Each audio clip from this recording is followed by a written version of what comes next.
What's this? Um, Go. Sounds like someone's walking alone. Huh.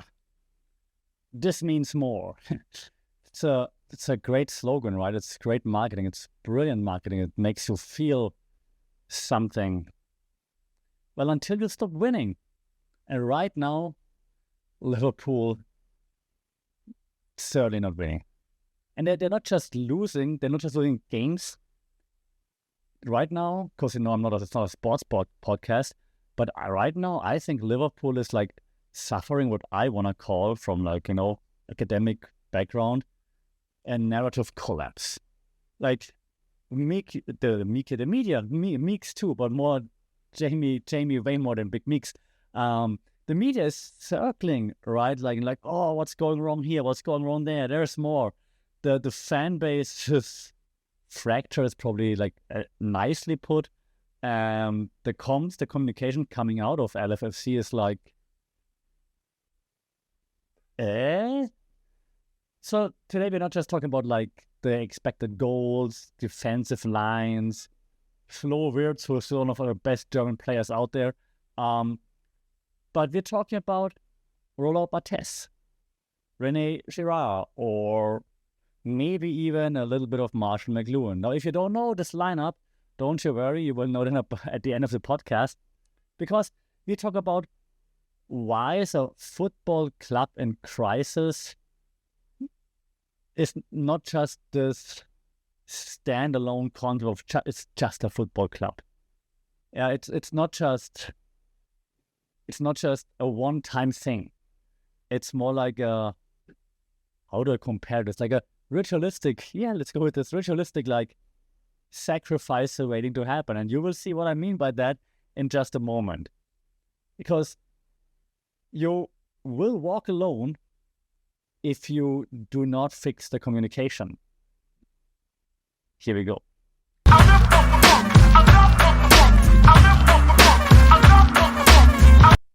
Saudi Carbon, welcome to another episode here for the Funkit Pod, Mindful Media and Communication. That's something Liverpool FC really needs right now. As time of recording, yesterday they just lost to Eindhoven, of all places. Not saying PSV isn't a good club, but it's Liverpool, the reigning, defending Premier League champion, versus Eindhoven from the Netherlands. So what's going wrong right now? And again, not a football podcast, not looking into the playing styles and things like this, while my cat in the background is also complaining about how bad Liverpool is playing right now. There are a few communication concepts that we can apply as well and understand, hey, what's happening right now? Why is Liverpool crumbling after such an amazing season last year?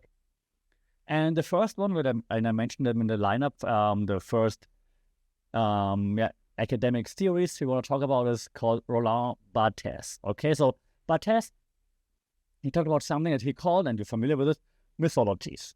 Okay, so he said, so myth, what we think about someone, something, a person, a celebrity, a superstar, a club, has a trajectory. So he calls it a trajectory of myth, right? So the myth moves towards something because we all think, wow, they're unbeatable.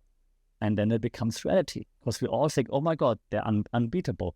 And Liverpool is a huge myth, not because they're unbeatable, which they have been last year, sure, but they're more than a club. I know that's the Barcelona slogan, but still, they're more than a club.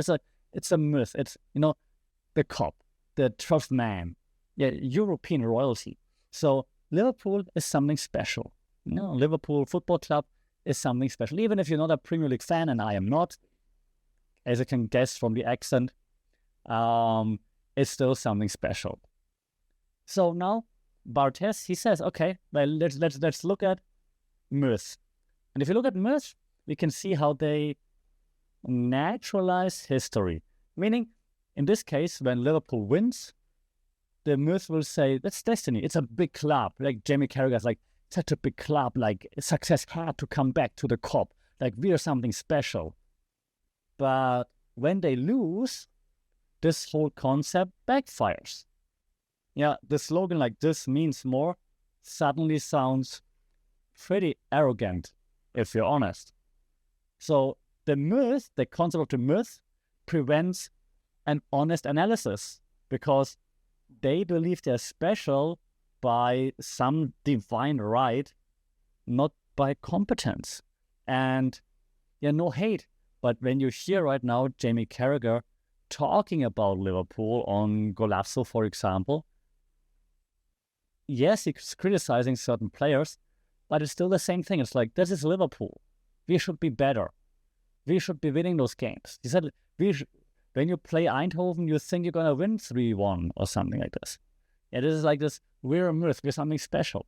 But if things don't work, then that's arrogance. And that's where we're at right now with Liverpool. Yeah, so this is the concept of myth, the trajectory of myth. If things go, the myth is that's hard for a German way. All good. We're like, that's the myth, that's Liverpool. If it doesn't go your way, that's Liverpool. Well, why? Okay, so, and right now, the myth is crumbling. And this leads me to the second theory, which is one that I'm kind of happy to actually be able to talk on this podcast about, because it's not always easy to mention that in certain classes, simply because fitting it into it is not always that easy. It's René Girard. And René Girard, lots of French people today, I know, he talked about the concept of the scapegoat. We're all familiar with it, right? But he just tried to talk about it in like a media communication sense, so to speak. So he says there's something that we call the scapegoat mechanism, okay? So in the papers, he also calls it mimetic violence. And let me explain it, okay? So when a community like a fan base, like Liverpool fans, right, is in crisis and chaos, they're like going at each other because Wirtz needs to play more, Wirtz needs to play less, Slot has to go, oh, Liverpool never fires a championship coach in the season after, blah, blah, blah. They can blame themselves. They need to restore order by purging like a single victim. Usually it's the manager or the specific player, Nunes, for example, right? And the media usually fuels this. The media is like all in, like, oh yeah, he played, or how can you play a whatever 3-5-1-7, whatever they played, right? So they usually find someone to focus their anger on and be like, look at what he just did. Look at what just happened here. Like happens in Germany right now too. Bayern Munich lost last night to Arsenal 1-3, and today the media is full of like, oh, Neuer's getting old because he had like apparently 2 mistakes. But I mean, Liverpool's disaster is completely different level, right? So you're picking someone and then like, oh, he's shite, Wirtz is shite. Like, how can you pay 150 million euros for him and now he's not doing anything, and so on, right? Sacking the manager, though, rarely fixes structural rot. And unless it's Eric Ten Hag. Rarely fixes like this structural rot. But it satisfies the crowd. Okay, they're doing something. Because the crowd's there for blood. Things don't go well, we need blood. We want to see some change. Yeah, and it's basically ancient sociology, but playing out on CBS, on Sky Sports, wherever you're watching. We want blood. Don't clip that out. Last theory for today, because, I usually try to bring you 3 theories, and it's been, let me check, 10 minutes that I've been talking to you already, is a basic one. Maxwell McCombs, we talked about agenda setting theory. We talked about agenda setting many times on this podcast, but it just fits so perfectly again. It fits every time something big happens, and in sports it fits probably as much as it would fit in politics.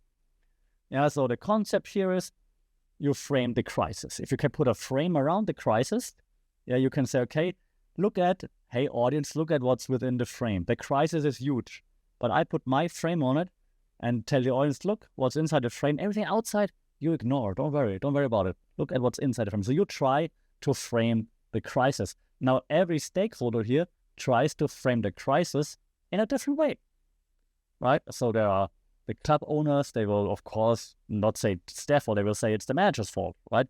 Then the manager can say, like, yeah, but what? I can play for them. It's the player's fault, or it's whatever happens. Also, different stakeholders will put different frames on the same crisis.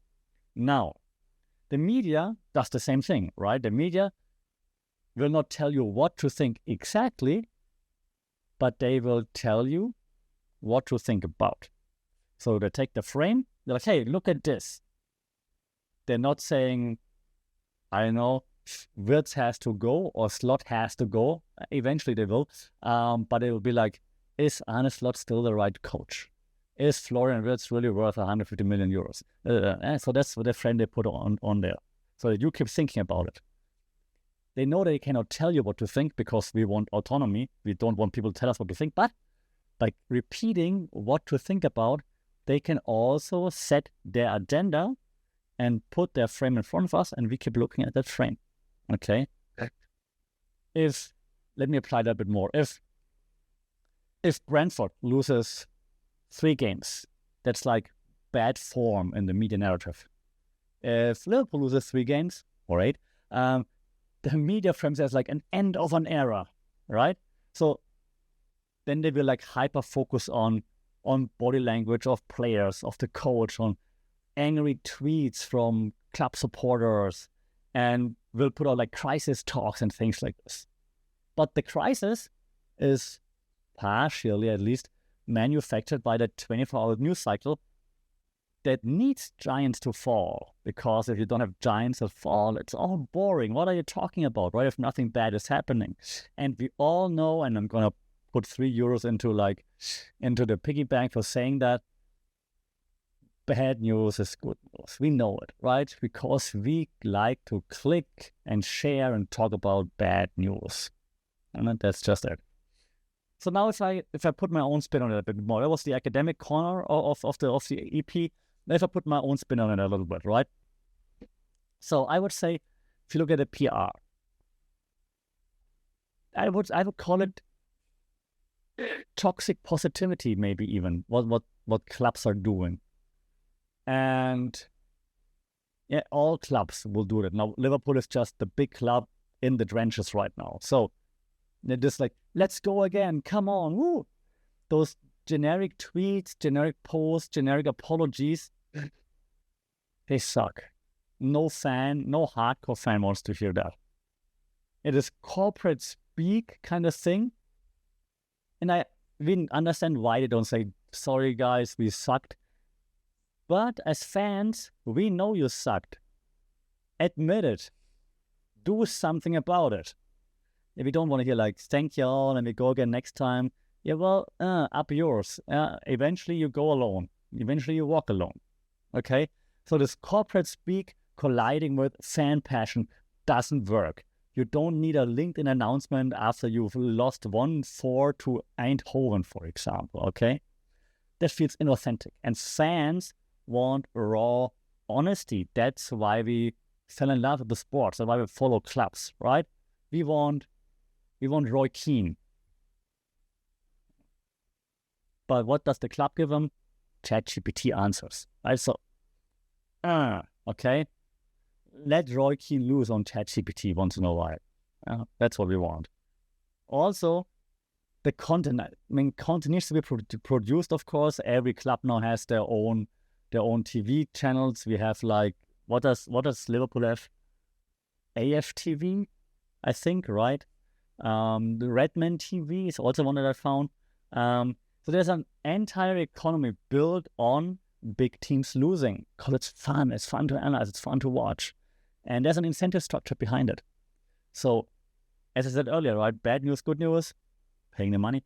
Angry rants get more views than a rational analysis. If you would be like, so why is Wirtz not performing the way he performed last year in Germany or in the national team in Germany? Why is he not doing this in Liverpool? Oh, maybe he plays a different position. Maybe he's getting less balls, less chances. Maybe the forwards are not really converting what he's giving them. No, it's easier to say like, he sucks, right? So angry gets more than rational analysis. I mean, that's kind of why we also like some of those angry pundits, right? And content creators, they're financially incentivized to amplify the toxicity, because the more toxic, the more clicks, the more money. So I hate this. The media, for those only listening, I just did the air quotes, I hate those. The media is no longer just the papers. It's the guy with a cam screaming at the manager. I show speed on steroids and everybody can be it, right? So, last thing on this, one thing you also have to consider, history. History is a burden, right? So, I mean, Liverpool is like, until Jurgen Klopp brought them success again, they lived mainly in the past. And they still do, because, they've been one of the biggest clubs and so on. And then now they won the Premier League twice, I guess, since now Klopp and then the first year of Slot. But they all live in the past, like those European Cups and the big important history. And so you're constantly haunted by ghosts. It's so hard to live up to it. And there's a concept we talked about in a previous episode called hauntology by Mark Fisher. And so the current players, they're competing against the ghost of the past. And they can never win. And it's easy to say, no, it's not a real thing. Like, don't make up stuff. Yeah. It's maybe not the number 1, 2, 3, 4, fifth most important thing, but they will always be compared to the past. And they know it. Well, so that's, again, not the most important part here, but part of the concept of such a big club as well. So overall, I think there's way more to it than just, they play shitty right now, or the manager sucks and things like this. And I think while they go through that valley of I try not to swear, through that valley of not having success and sucking, I think the communication could be handled so much better. The communication, media, content creation could be handled so much better to actually keep the fans on board, to support the own team, and to help them in such a time of need right now. But what Liverpool is doing on all ends is clearly not working. And that's pretty sad to see, even for someone who's not a huge fan. But let me know what you think. Am I exaggerating? Am I making stuff up? Do you think, nah, that's just temporary, that's just 4 or 5 months of sucking, they're going to get better after Christmas, they're going to turn around? Let me know what you think. Shout out in the comments as always. That's very much appreciated. Like, share, subscribe to this podcast so I can bring you more of those breakdowns of current happenings through a media professor's point of view. Until then, stay safe, take care. We talk soon. Sawadee Krap.